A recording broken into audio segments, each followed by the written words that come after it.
Hello बच्चों, ये हमारा नया टॉपिक है केमिकल काइनेटिक्स। इसमें हम ये टॉपिक में मतलब ये फर्स्ट लेक्चर में लेक्चर 1 में इंट्रोडक्शन टू काइनेटिक्स देखेंगे। फिजिकल केमिस्ट्री का टॉपिक है बच्चों, इम्पोर्टेंट टॉपिक है। ठीक है, इसको अच्छे से 1 बाय 1 एक स्लाइड जो स्लाइड कंटेंट है वो आप नोटबुक में लिख लो। ठीक है, तो अच्छे से अगर ये चैप्टर समझ गया, काफ़ी आसान चैप्टर है बच्चों। कुछ कुल मिला के 6-7 फॉर्मूले हैं। आपको इजीली इस चैप्टर पे मतलब ये चैप्टर इजीली समझ आ जाएगा और कुछ सॉल्व भी कर सकते हैं। ठीक है, यहाँ पे फर्स्ट ऑफ ऑल बेसिक्स देख लेंगे। ठीक है, यहाँ पे 3 पॉइंट है बच्चों बेसिक में। सपोज कि एक रिएक्शन है ए से लेके बी। ठीक है, एक सिंपल हाइपोथेटिकल रिएक्शन है जिसमें ए रिएक्टेंट है और बी प्रोडक्ट है। तो ये रिएक्शन जब भी होगी, अब रिएक्शन तो chemistry always happens in what, beaker. अब ये रिएक्शन जब भी होगी वो बीकर में ही होगी। ठीक है, अब बीकर में लेबोरेटरी में ये रिएक्शन होने वाली है या नहीं होने वाली है, मतलब potential possibility of the reaction. अब ये potential possibility of the reaction can be predicted using thermodynamics. तो thermodynamics is branch of chemistry, actually chemical thermodynamics, that tells about the feasibility of chemical reaction। मतलब ये reaction energetically favourable है या नहीं, ये हमें पता लगता है जब आप थर्मोडायनामिक्स स्टडी करते हो। ठीक है, थर्मोडायनामिक्स में किसकी स्टडी होती है, तो एनर्जी की स्टडी होती है। अब एनर्जी के स्टडी में क्या समझ आता है कि बॉन्ड मेकिंग और बॉन्ड ब्रेकिंग, ये जो दो चीज़ें हैं। ठीक है, ए के बॉन्ड क्या होते हैं, ब्रेक होते हैं क्योंकि वो रिएक्टेंट है। बी के बॉन्ड क्या होते हैं, फॉर्म होते हैं क्योंकि वो प्रोडक्ट है। जब ए के बॉन्ड ब्रेक होते हैं तब एनर्जी क्या होती है, रिक्वायर्ड होती है, क्योंकि बॉन्ड ब्रेकिंग के लिए एनर्जी क्या होती है, रिक्वायर्ड। और बॉन्ड मेकिंग के लिए एनर्जी क्या होती है, इवॉल्व। ये जो इवॉल्व्ड अमाउंट ऑफ एनर्जी है, अगर वो रिक्वायर्ड अमाउंट ऑफ एनर्जी से ज़्यादा है तो रिएक्शन क्या होगी, पोटेंशियली पॉसिबल होगी। ठीक है, अब इसको अच्छे से अलग से भी समझ सकते हैं। आपने थर्मोडायनामिक्स जब स्टडी किया, सीबीएसई वाले बच्चों ने स्टडी कर लिया। ठीक, तो वहाँ पे डेल्टा जी नाम का फैक्टर देखा था हमने। अब डेल्टा जी इज़ व्हाट, तो delta G is Gibbs free energy का change in Gibbs free energy. अब ये डेल्टा जी की वैल्यू अगर निगेटिव है तो रिएक्शन क्या होती है, स्पॉन्टेनियस, मतलब it occurs on its own. ठीक है, स्पॉन्टेनियस रिएक्शन होती है। डेल्टा जी की वैल्यू अगर पॉजिटिव है, ठीक है, थर्मोडायनामिक्स में स्टडी किया आपने, डेल्टा जी की वैल्यू निकाला और वो डेल्टा जी की वैल्यू अगर पॉजिटिव है तो आपकी रिएक्शन होती है नॉन स्पॉन्टेनियस। ठीक है, नॉन स्पॉन्टेनियस रिएक्शन। अगर आपने डेल्टा जी की वैल्यू निकाला और डेल्टा जी की वैल्यू 0 है, ठीक है, न्यूमेरिकली 0 है, तो रिएक्शन क्या होती है, इक्विलिब्रियम में होती है। इक्विलिब्रियम में मतलब क्या, तो इक्विलिब्रियम में रिएक्शन होना मतलब रिएक्टेंट उसी रेट से प्रोडक्ट फॉर्म कर रहे हैं जिस रेट से प्रोडक्ट रिएक्टेंट फॉर्म कर रहा है, मतलब रिएक्टेंट प्रोडक्ट में क्या एस्टेब्लिश हो गया है, equilibrium. Now this all study, ये जो सारी स्टडी है वो कहाँ पे होगी, थर्मोडायनामिक्स में स्टडी हो। ठीक है, तो thermodynamics is the branch of chemistry that deals with the study of feasibility of chemical reaction. ठीक है, अब सेकंड देखते हैं। सेकंड में extent to which the reaction proceeds can be determined from what, chemical equilibrium. अब chemical equilibrium हमें क्या बनाता है, केमिकल इक्विलिब्रियम की जब आप स्टडी कर लोगे, ठीक है, 11th में आपने स्टडी किया किसका, केमिकल इक्विलिब्रियम का, तब एक रिवर्सिबल रिएक्शन थी, ए बी बना रहा था, बी ए बना रहा था।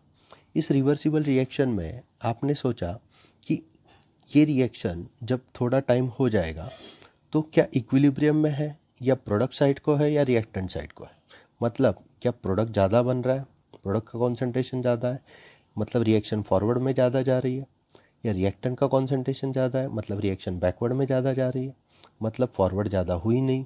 अगर ऐसी सारी स्टडी है कि रिएक्शन किस डायरेक्शन में जा रही है, तो एक्सटेंट कितना हुआ, मतलब रिएक्शन नियरली कंप्लीटेड है या रिएक्शन नॉट येट प्रोसीड है या रिएक्शन इज इन इक्विलिब्रियम है, ये सारी चीज़ें आपको ये चैप्टर में पता लगेगी, या स्टडी में पता लगेगी जिसका नाम है chemical equilibrium. Now third point देखो। ठीक है, थर्ड पॉइंट में केमिकल काइनेटिक्स का इंट्रोडक्शन। अब देखो बच्चों, ए, ये सिंपल वही रिएक्शन है, ए से लेके बी। नाउ पोटेंशियल फिजिबिलिटी किसने बताई? पोटेंशियल पॉसिबिलिटी थर्मोडायनामिक्स में। अगर इक्विलिब्रियम होगा तो इक्विलिब्रियम की एक्सटेंट हमें किससे पता लगी? केमिकल इक्विलिब्रियम से। नाउ अगर ये बात करूं कि ए से बी बन रहा है, मतलब थर्मोडायनामिक्स ने हाँ बोल दिया, मतलब thermodynamics is saying reaction is potentially possible. Equilibrium ने बोल दिया कि reaction is not reversible, so equilibrium की स्टडी का कोई मतलब नहीं। यहाँ पे सिंगल एरो बताया। अब यहाँ पे अगर सिंगल एरो होगा और अगर डबल एरो होगा, दोनों तरफ से इक्विलिब्रियम स्टडी चल सकता है। कैसे? तो स्पीड ऑफ रिएक्शन अगर इक्विलिब्रियम में है तो केमिकल काइनेटिक्स क्या बताता है हमें? ए से बी बनेगा, लेकिन कितनी देर में बनेगा, मतलब how much time is required for completion of the reaction. तो वो हमें पता लगता है केमिकल काइनेटिक्स से। तो chemical kinetics is study of what? Rates of the reaction, speed of the reaction, time taken by the reaction to reach equilibrium और to reach completion. This can be predicted using what? Chemical kinetics. तो chemical kinetics क्या है बच्चों? तो chemical kinetics is study of rates of the reaction. तो reaction कितनी complete हुई है, कितने देर में कंप्लीट हुई है, मतलब reaction with respect to time. मतलब ए से बी बनेगा, ठीक है बनेगा, लेकिन कितनी देर में बनेगा, ये सारा कहाँ से पता लगता है हमें? केमिकल काइनेटिक्स से। अब यहाँ पे जो सिंपल रिएक्शन होती है केमिस्ट्री में, जो भी केमिस्ट्री रिएक्शन है, केमिकल रिएक्शन जो भी है, उसको 3 हिस्सों में बांटा है, ठीक है। मतलब 3 उसके टाइप्स करेंगे हम रेट के हिसाब से, ठीक है। The speed of chemical reaction, the speed of chemical, what does the rate of the reaction means. तो उसमें the speed of different reaction varies hugely, ठीक है। तो अलग अलग रिएक्शन का स्पीड अलग अलग हो सकता है, ठीक है। Some reactions are very fast, others are very slow, ठीक है। अब ने 3 एग्जाम्पल यहाँ पे दिए। पहला बॉक्स देखो, रस्टिंग ऑफ आयरन, ठीक है। अब आयरन के रस्टिंग में कितना टाइम लगता है बच्चों? बहुत सारा टाइम लगता है। That means this reaction is extremely what? Slow reaction, ठीक है। रस्टिंग ऑफ आयरन ये भी एक केमिकल रिएक्शन है, लेकिन वो काफ़ी स्लो है बच्चों, ठीक है। अगर आपने एक न्यूक्लियर एक्सप्लोजन की बात की तो वो भी तो केमिकल रिएक्शन होता है। ये तीसरा बॉक्स देखो, एक्सप्लोजन अगर केमिकल रिएक्शन है तो वो काफ़ी fast, with in fraction of seconds ये ब्लास्ट हो सकता है, ठीक है। मतलब एक्सप्लोजन जो होगा वो कौन सी कैटेगरी में आएगा केमिकल रिएक्शन के? तो वेरी फास्ट कैटेगरी में आएगा।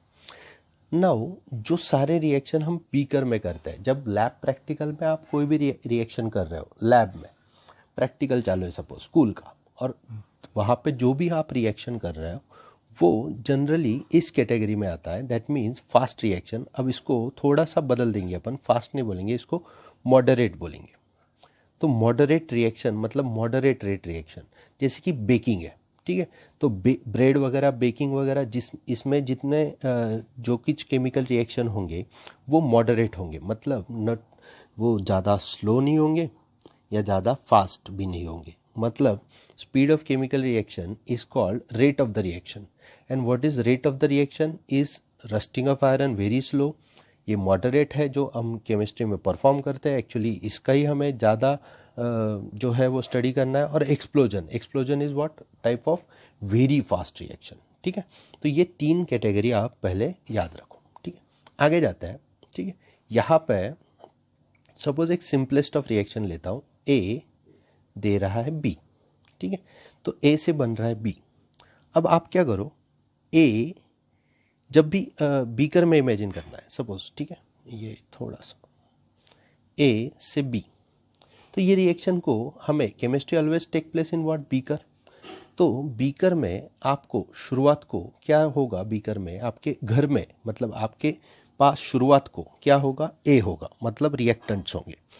जब आप टाइम इज इक्वल टू 0 बोलते हो, मतलब रिएक्शन अभी स्टार्ट ही नहीं हुआ है, तो ए का कॉन्सेंट्रेशन बीकर में कितना होगा? तो सपोज ए का 1 मोल्स पर लीटर, ए मोल्स पर लीटर कॉन्सेंट्रेशन है। मतलब ए का कैपिटल ए का कॉन्सेंट्रेशन कितना है? स्मॉल ए है सपोज। तो बी का जब टाइम 0 होगा, मतलब स्टॉप वॉच चालू भी नहीं किया है, तब बी का कॉन्सेंट्रेशन कितना होगा बीकर में? तो बट ऑब्वियस कितना होगा? 0 होगा। तो बी तो बीकर में बना ही नहीं है। जब टाइम थोड़ा पास हो जाएगा, सपोज 10 मिनट्स, ठीक है, टाइम आगे चला गया और कितना बन गया? 10 मिनट्स बन गया। मतलब अब रिएक्शन तो हो रही है, ए से क्या बना रहा है? बी बना रहा है। तो ए का कॉन्सेंट्रेशन बट ऑब्वियस कम हो जाएगा, मतलब क्या, ए माइनस एक्स, ठीक है। अब ए का कॉन्सेंट्रेशन घट गया, कितने अमाउंट से घटा, एक्स अमाउंट से घटा, तो बी 10 मिनट के बाद आपको बीकर में कितना मिलेगा, एक्स मिलेगा। मतलब मॉरल ऑफ द स्टोरी ये है कि बीकर में जब भी रिएक्टेंट कॉन्सेंट्रेशन की बात करो, as time proceeds reactant concentration is going to get what, decreased, ठीक है। ए का कॉन्सेंट्रेशन एक्स से कम हुआ, 20 मिनट के बाद 2x से कम होगा, उसके बाद और कुछ कम होगा और कुछ कम होगा। मतलब रिएक्टेंट कॉन्सेंट्रेशन डिक्रीजेस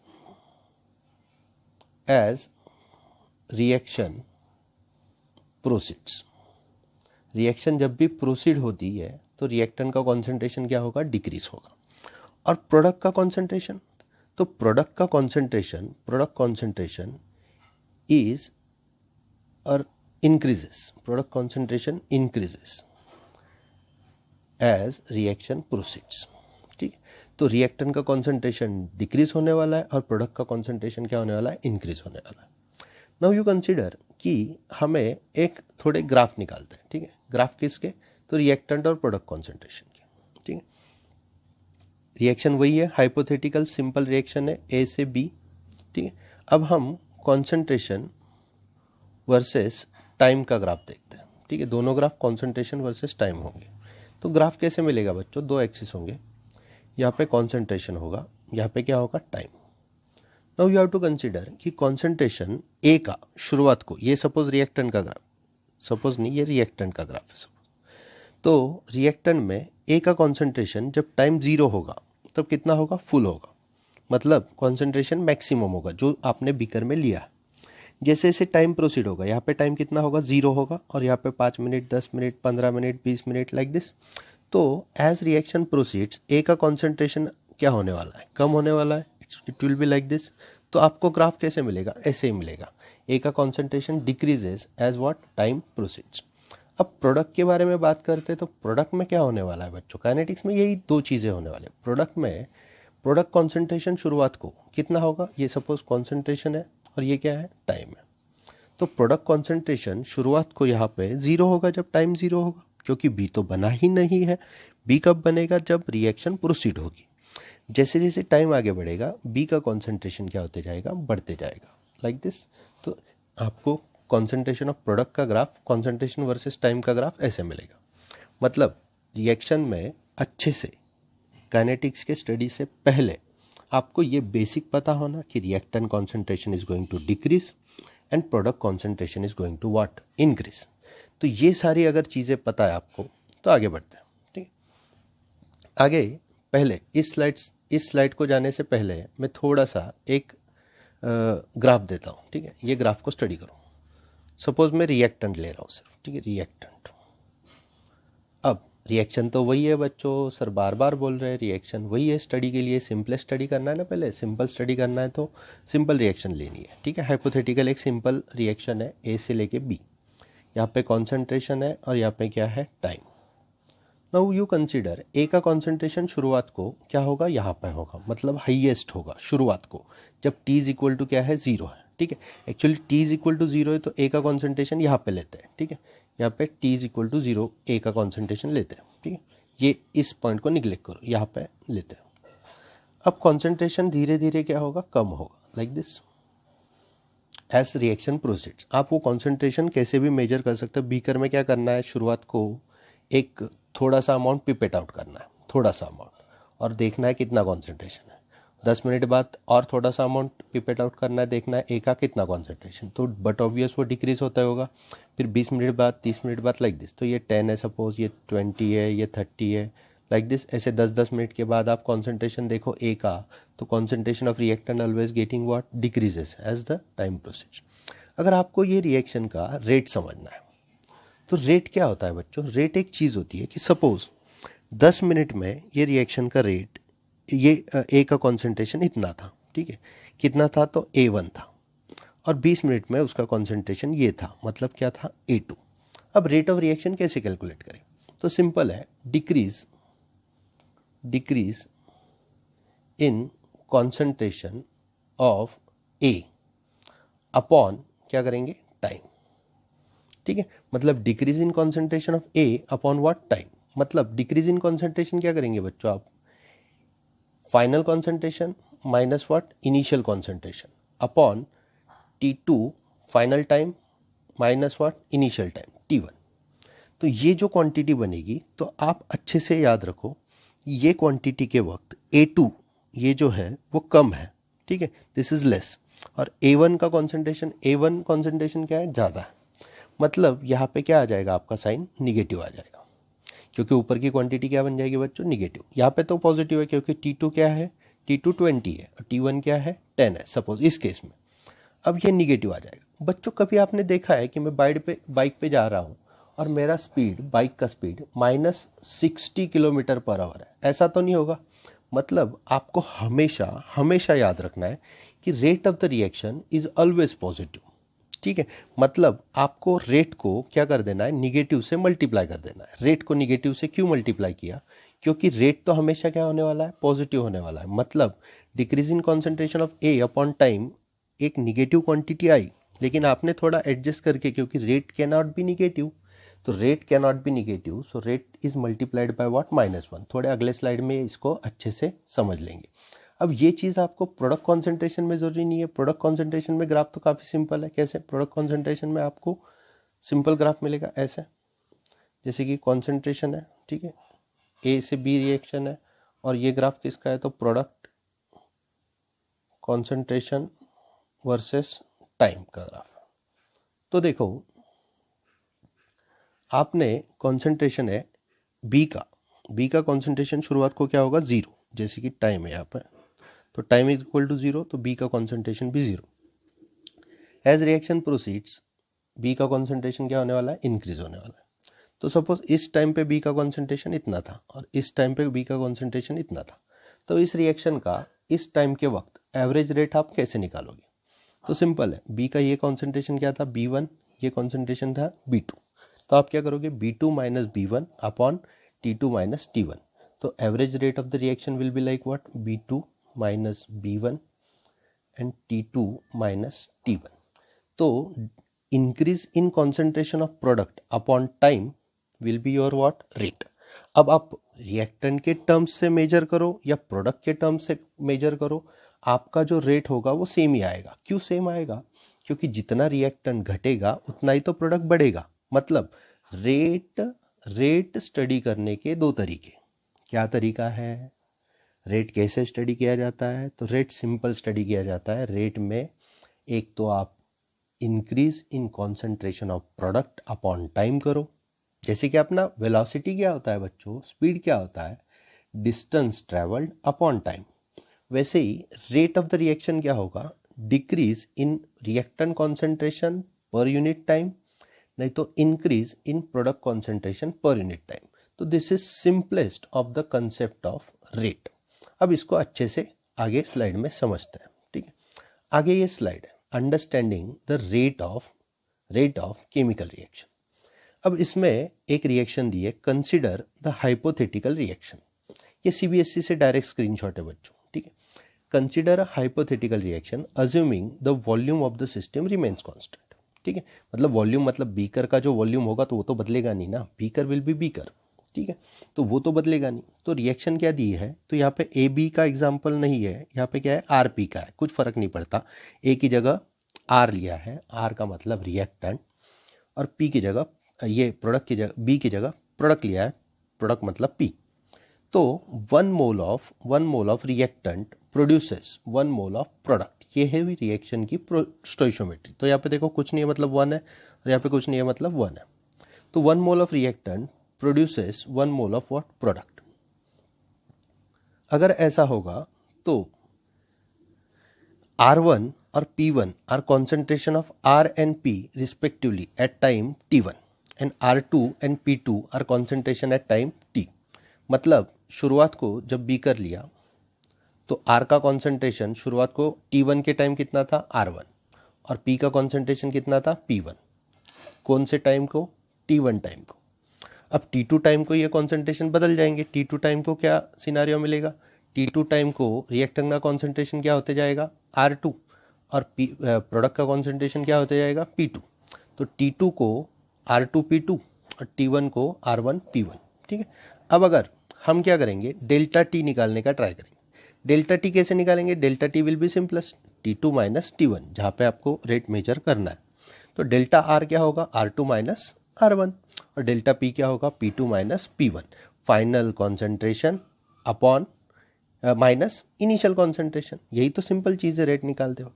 तो आगे जाएंगे, square brackets of above expressions are used to express the molar concentration. आपको पता है अगर रिएक्शन बीकर में हो रही है, मतलब वो सॉल्यूशन स्टेट में हो रही है, तो रिएक्शन दो ही स्टेट में हो सकती है, एक तो सॉल्यूशन स्टेट में, एक तो गैसियस स्टेट में। सॉलिड में तो रिएक्शन नहीं होती बच्चों, सॉलिड में उनको कॉन्टैक्ट ही नहीं मिलता तो रिएक्शन नहीं होती।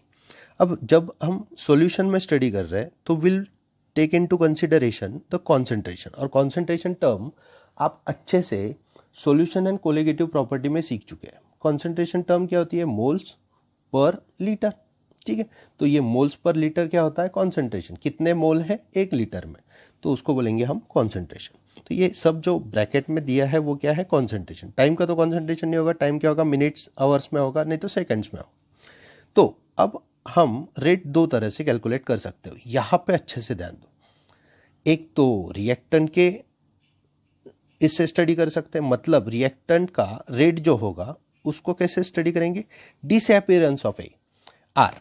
डिसअपीयरेंस ऑफ आर क्यू, तो आर क्या होने वाला है, डिसअपीयर होने वाला। बट ऑब्वियस बच्चों वो क्या है, रिएक्टेंट है, तो वो क्या होगा, डिसअपीयर ही होगा ना।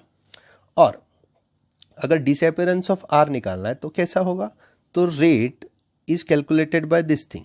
ये रेट कैसे कैलकुलेट होगा, decrease in concentration of R upon what, time taken. तो ये क्या होगा, decrease in concentration of R, मतलब क्या, डेल्टा आर। डेल्टा आर क्या है बच्चों, R2 माइनस R1। ठीक है, और डेल्टा टी क्या है बच्चों, तो T2 माइनस T1। अब यहाँ पे ये निगेटिव साइन कुछ समझ नहीं आ रहा है, तो ये निगेटिव साइन इसलिए लगाया बच्चों कि डेल्टा आर की जो वैल्यू है वो क्या है, R2 minus R1। Now you have to consider R2 minus R1 अगर वैल्यू है तो R2 तो छोटा है, रिएक्टेंट डिक्रीज होता है ना, रिएक्शन प्रोसीड होती है, और R1 क्या है, बड़ा है। तो छोटे में से बड़ा माइनस करो, बड़ा सब्सट्रैक्ट करोगे तो क्वांटिटी क्या मिलेगी, निगेटिव मिलेगी। तो इस निगेटिव को रेट भी निगेटिव मिलेगा। अब रेट तो कभी निगेटिव होता नहीं है क्योंकि स्पीड कभी निगेटिव नहीं होता है। अगर स्पीड निगेटिव नहीं है तो आपको इस रिएक्शन, इस क्वांटिटी को -1 से मल्टीप्लाई कर देना पड़ेगा, मतलब आर क्या मिलेगा आपका, पॉजिटिव मिलेगा। मतलब ये क्वांटिटी खुद में ही एक माइनस है, निगेटिव है, और यहाँ पे निगेटिव लगा है तो निगेटिव निगेटिव क्या बन जाएगा बच्चों, पॉजिटिव। हाँ या ना, ठीक है, आगे जाएंगे।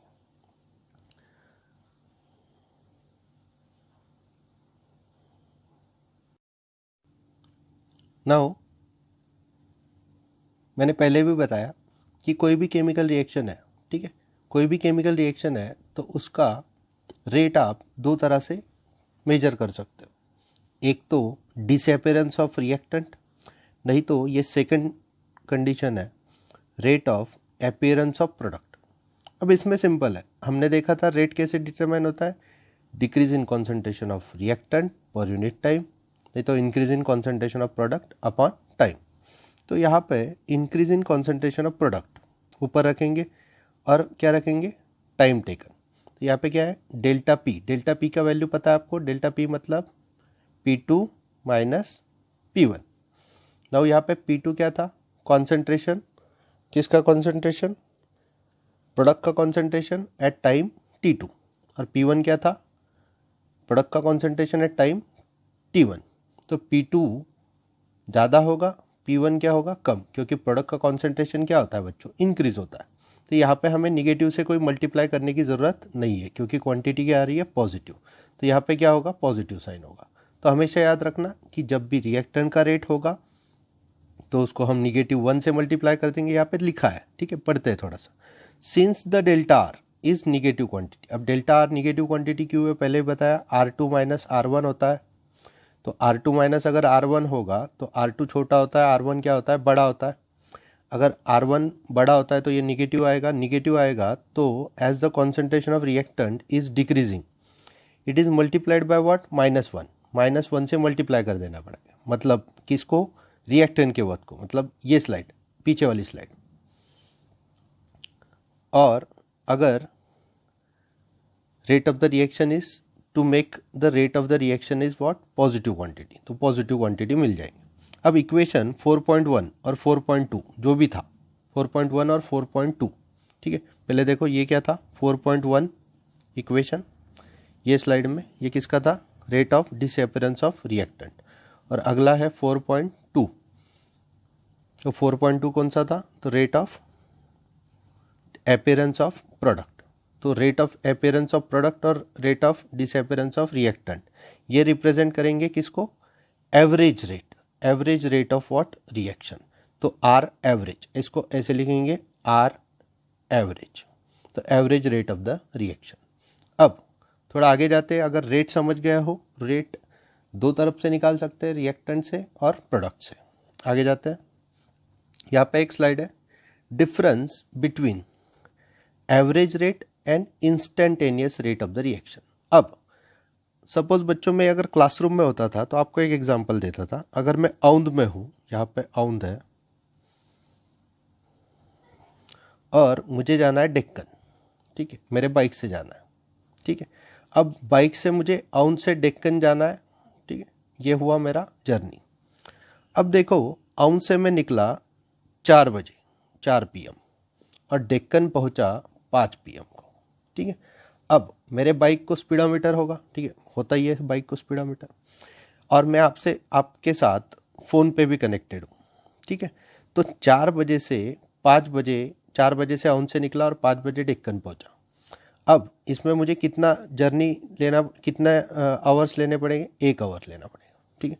अब डिस्टेंस था, सपोज किलोमीटर में डिस्टेंस लिखता हूँ 12 किलोमीटर एग्जाम्पल, ठीक है, 12 किलोमीटर डिस्टेंस था। तो मेरा एवरेज रेट औंध से डेक्कन पहुंचते वक्त कितना था, तो 12 किलोमीटर पर आवर, ये हुआ मेरा एवरेज रेट, ठीक है। एवरेज स्पीड बोल रहा हूँ इसको, क्योंकि बाइक की बात कर रहे हैं, ऑब्जेक्ट की बात कर रहे हैं, तो एवरेज स्पीड बोल दो, ठीक है। अब अगर आपने मुझे 4:10 पे कॉल किया तो मैं यह कही तो होगा, ठीक है, 4:10 पे। अब आपने मुझे, आप तो मुझसे फ़ोन पे टच में हो, ठीक है, मेरे बाइक मतलब मेरे इसमें हेडफोन लगे हुए हैं तो मैं टच में हूँ आपके। अगर 4:10 में आपने पूछा कि what is my exact speed at that moment, तो मैं बोलूँगा 60 किलोमीटर पर आवर। ये उस वक्त का स्पीड था बच्चों, उस वक्त का, ठीक है। अब ये तो 12 किलोमीटर पर आवर था, लेकिन उस वक्त क्या था, 60 किलोमीटर पर आवर। अब 60 किलोमीटर पर आवर जो मेरा स्पीड था वो एट दैट इंस्टेंट था, मतलब इंस्टेंट मतलब उस वक्त को मेरा स्पीड 60 किलोमीटर पर आवर था। मतलब ये जो स्पीड हुआ 60 किलोमीटर पर आवर, ये क्या हुआ, इंस्टेंटेनियस स्पीड। मतलब इंस्टेंटेनियस स्पीड मतलब क्या, तो speed at that particular moment of time, और average speed is taken over the period of time, ठीक है। तो आप समझ सकते हो इंस्टेंटेनियस और एवरेज स्पीड के बारे में। अब थोड़ी रिएक्शन की बात करते हैं। यहां पे सपोज ए से लेके बी रिएक्शन है, ठीक है। अब ए का कॉन्सेंट्रेशन डिक्रीज होता है, मैंने बताया, ऐसा ग्राफ मिलेगा आपको, ठीक है। ये कॉन्सेंट्रेशन है और ये क्या है, टाइम। अब अगर यहाँ पे T1 है और यहाँ पे T2 है, तो एवरेज रेट T1 से लेके T2 कैसे निकालेंगे हम, A1 और A2 minus A1 upon T2 minus T1। लेकिन मैंने गलती से आपसे पूछा कि मेरा एग्जैक्ट रेट इस टाइम को बताओ, इस मिडल वाले, ये जो बड़ी लाइन बना रहा हूं इस टाइम को, तो आपको तो ग्राफ में सिर्फ क्या मिलेगा, एक डॉट मिलेगा, ठीक है। वहां पे तो निगेटिव पॉजिटिव सब्सट्रैक्ट करने को कुछ है नहीं। तो वो जो स्पीड होगा आपका, वो जो स्पीड होगा, वो जो रेट होगा, वो होगा इंस्टेंटेनियस रेट। तो आप क्या करोगे, इस पॉइंट को थोड़ा ज्योमेट्री करोगे, मैथमेटिक्स करोगे। कैसे, तो इस पॉइंट को एक टेंजेंट लोगे और उस टेंजेंट का स्लोप निकालोगे। तो उस टेंजेंट के स्लोप से आपको क्या पता लग जाएगा, इंस्टेंटेनियस रेट पता लग जाएगा। तो रेट में 2 टाइप होते हैं बच्चों, एक एवरेज रेट होता है और एक क्या होता है, इंस्टेंटेनियस रेट। अब average rate is over the period, of time और instantaneous rate is at that particular moment. ठीक है, तो इंस्टेंटेनियस और एवरेज निकालते वक्त आप कैसे करोगे? एवरेज तो सिंपल समझ गए थे पहले। इंस्टेंटेनियस के वक्त क्या मिलता है आपको? इस टाइम पे क्या स्पीड था, क्या रेट था, वो डिसाइड करना है। तो आपको वहाँ पे एक डॉट मिलेगा, उस डॉट को, उस लाइन को, उस कर्व को आप क्या करोगे? एक टेंजेंट निकालोगे और टेंजेंट के स्लोप से आपको क्या पता लग जाएगा? इंस्टेंटेनियस रेट पता लग जाएगा। ठीक है, तो ये थोड़ी देर में आपको समझ जाएगा ये कैसे कैलकुलेट करना है। ठीक है, आगे जाते हैं। यहाँ पे दो ग्राफ है बच्चों, ग्राफ देख के डरो नहीं, कुछ नहीं, ये वही है ग्राफ। कैसे कि रिएक्टेंट का कॉन्सेंट्रेशन कम होता है, ये किसका ग्राफ है? रिएक्टेंट का ग्राफ है। और ये किसका ग्राफ है? प्रोडक्ट का ग्राफ है। ठीक है, तो वन बाय वन हम देखते हैं कैसे कैसे करना है। ठीक है, तो ये रिएक्टेंट के ग्राफ पे ध्यान दो। ठीक है, अब यहाँ पे कॉन्सेंट्रेशन है, बट ऑब्वियस कॉन्सेंट्रेशन लिखा हुआ है यहाँ पे, और यहाँ पे क्या है? टाइम लिखा हुआ है। ठीक है, अब यहाँ पे जब टाइम T1 है, T1 पे ध्यान दो। ठीक है, और टाइम T2 है, तो T1 के वक्त रिएक्टेंट का कॉन्सेंट्रेशन कितना है? इतना है, जिसको उसने क्या कहा? RI। ठीक है, नहीं तो R1 लिखा है, सॉरी। ठीक है, और T2 के वक्त उसका कॉन्सेंट्रेशन कितना लिखा है? R2 लिखा है। तो आपको एवरेज रेट कैसे मिलेगा? ये R एवरेज है। ठीक है, R एवरेज कैसे मिलेगा? Minus of delta R। Minus of delta R मतलब क्या? माइनस ऑफ माइनस मतलब R2 माइनस R1। देखो ना, R2 कम है, R2 कम है, R1 क्या है? ज़्यादा है। तो उसको किससे मल्टीप्लाई किया हमने? निगेटिव से। तो ये तो समझ गए, ये क्या हुआ? एवरेज रेट हुआ आपका। ठीक है, R2 minus R1 upon T2 minus T1, लेकिन उसको किससे मल्टीप्लाई किया? -1 से मल्टीप्लाई किया, मतलब वो क्या मिलेगा? पॉजिटिव मिलेगा। ठीक है, अब ये सब छोड़ के आपको यहाँ पे एक छोटा t दिख रहा है। ठीक है, अब ये जो t है वो एक पर्टिकुलर टाइम है, जो इंस्टेंट को, जिस मोमेंट को आपको क्या कैलकुलेट करना है? रेट कैलकुलेट करना है। लेकिन वो रेट कौन सा होगा? तो वो रेट होगा इंस्टेंटेनियस। ये तो एवरेज था over the period of time, T1 से लेके T2 गुजरने तक क्या रेट था? वो था R एवरेज। अब ये R क्या है? इंस्टेंटेनियस। तो आपको यहाँ पे एक डॉट मिलेगा, उस डॉट को क्या किया आपने? एक मस्त टेंजेंट बना लिया, और टेंजेंट के स्लोप से आपने यहाँ पे ये जो था डेल्टा था, ये क्या था? डेल्टा। डेल्टा डेल्टा मतलब क्या? R2 minus R1, T2 minus T1।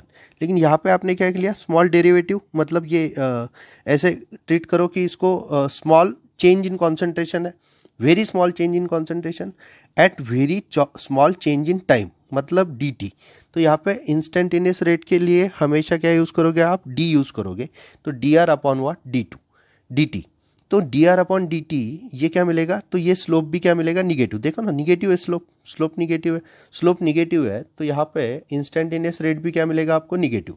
तो निगेटिव मिलेगा तो आपको उसको भी क्या करना है? माइनस से मल्टीप्लाई करना है। अगर कुछ नहीं समझे तो सिंपल बात समझो कि जो एवरेज रेट होगा, ठीक है, एवरेज रेट, उसमें आर एवरेज, उसमें क्या करते हैं हम? Minus delta R upon delta T करेंगे। और जब भी इंस्टेंटेनियस रेट होगा तो लिखते वक्त हम कैसे लिखेंगे? Minus D R upon D T. तो यहाँ पे डेल्टा है, यहाँ पे डी है, इतना ही थ्योरेटिकल सिग्निफिकेंस है उसका। और इंस्टेंटेनियस रेट डिटरमाइन कैसे करते हैं? तो जिस पॉइंट को आपको इंस्टेंटेनियस रेट डिटरमाइन करना है, उसको टेंजेंट निकालो और उसका स्लोप ले लो, और स्लोप जो भी मिलेगा वो क्या होगा आपका? स्लोप की वैल्यू जो भी मिलेगी वो क्या होगी? आपकी इंस्टेंटेनियस रेट। इसका कैलकुलेशन किसी भी तरह से हमें नहीं करना है, एटलीस्ट बोर्ड में तो नहीं करना है, तो सिर्फ आपको इंस्टेंटेनियस और एवरेज का फ़र्क समझ में आना चाहिए। अब प्रोडक्ट के वक्त भी वही है बच्चों। प्रोडक्ट के वक्त क्या है? यहाँ पे कॉन्सेंट्रेशन ऑफ प्रोडक्ट है, यहाँ पे टाइम है। अब T1 पे प्रोडक्ट कॉन्सेंट्रेशन इतना था, T2 पे प्रोडक्ट कॉन्सेंट्रेशन इतना था, तो आप क्या करोगे? P1 और P2 मिलेगा आपको, तो P2 minus P1 upon T2 minus T1, ये क्या हुआ आपका? एवरेज। अब इसको तो निगेटिव से मल्टीप्लाई करने की ज़रूरत नहीं है, क्योंकि P2 क्या है? बड़ा है, P1 क्या है? छोटा है। अब रेट तो पॉजिटिव होता है, तो रेट पॉजिटिव मिला तो उसको पॉजिटिव ही रखेंगे, क्योंकि रेट क्या होता है? पॉजिटिव ही होता है। ठीक है, अब थोड़ा आगे जाते हैं। ठीक है, और यहाँ पे इंस्टेंटेनियस की बात करते हैं। इंस्टेंटेनियस में क्या था? टी। अगर टी पर्टिकुलर मोमेंट पे आपको ये स्पॉट मिला, इंस्टेंटेनियस रेट निकालना है तो आपको उसको क्या निकालना पड़ेगा, एक टेंजेंट निकालना पड़ेगा। और टेंजेंट के स्लोप से आपको क्या पता लग जाएगा, ये जो स्लोप होगा वो क्या होगा, पॉजिटिव होगा। देखो ना अपवर्ड स्लोप है तो पॉजिटिव स्लोप होगा, तो पॉजिटिव स्लोप जो मिलेगा वो क्या होगा, आपका रेट इंस्टेंटेनियस होगा। तो इंस्टेंटेनियस रेट क्या है, डीपी अपॉन डी। यहाँ पे डेल्टा यूज करो और यहाँ पे क्या यूज करो, dt यूज करो, तो ये आपको समझ आ जाएगा। ठीक है, ये दोनों ग्राफ अच्छे से अपने नोटबुक में निकालो। ठीक है, उसका सारा सिग्निफिकेंस समझो। और ये पूरा figure 4.1 instantaneous and average rate of the reaction आपको समझ आना चाहिए। ठीक है, तो ये इंस्टेंटेनियस और एवरेज